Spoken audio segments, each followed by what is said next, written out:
Hey, what's going on everyone? Rocky here with 75 South Gardening. Today is July 9th and this will be a quick video on which crops to get started in your garden right now in the month of July. So I'm going to start with the crops you can direct sow. Then I'll name a few that I recommend you start from transplants, and I'll end it with the crops that take a very long time to start from seed, but they will also grow all the way throughout the winter season.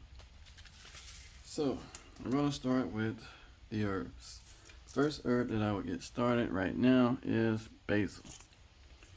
Basil is one of the easiest herbs that you can grow in your garden, and it grows well in a shaded area.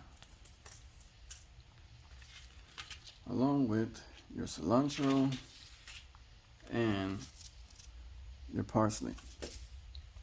So those are the herbs that I would get started right now in the month of July.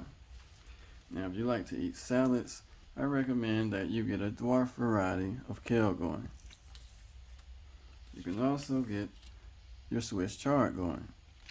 Now, with the Swiss chard, you can eat that raw in the salad, or you could cook it just like you would do spinach. And if you like turnips, go ahead and get your turnip greens going.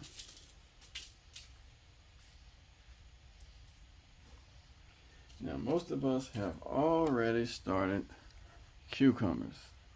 So if your vine has started to die off or slow down, go ahead and get you some cucumbers started now. Same thing goes for squash.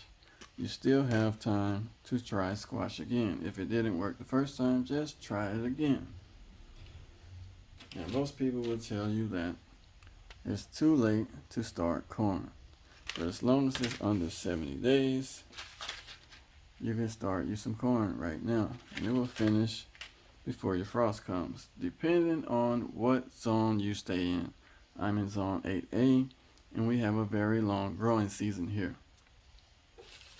Now, one of the easiest things that you could get started from seed is beans. Go ahead and get your beans started now. And since you're going to be growing cucumbers and squash that need to be pollinated, you want to go ahead and get your flowers started. Some marigolds and zinnias. They grow pretty fast, and those are going to attract your pollinators. Now, that's pretty much it for the direct sow list. So now let's move along to the transplants.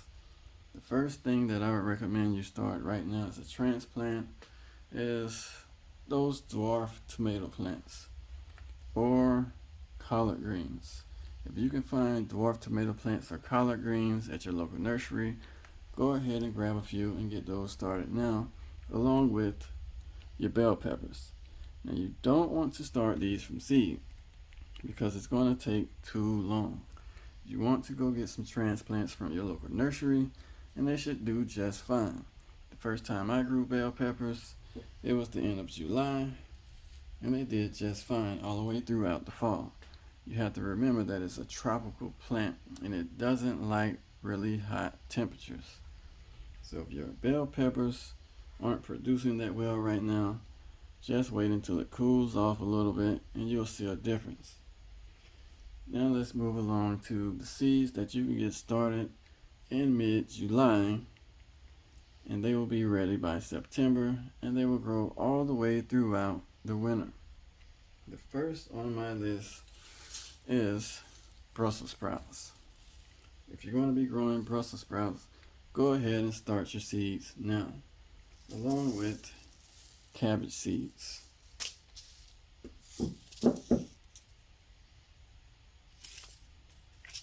Now, although that says 70 days, it takes a long time for that cabbage to grow from seed.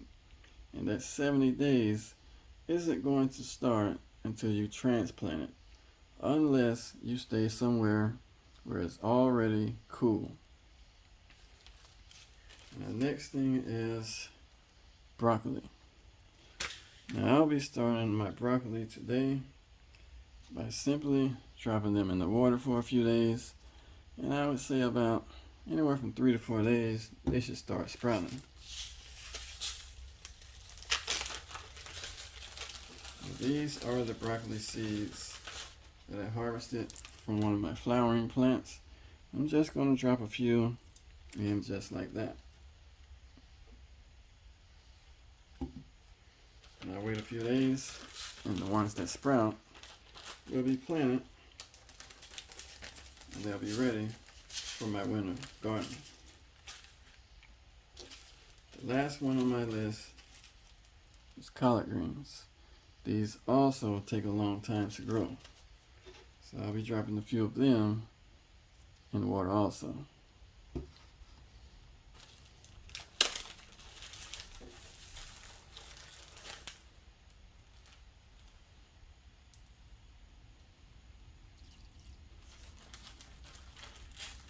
And that's pretty much it for today's video, you guys.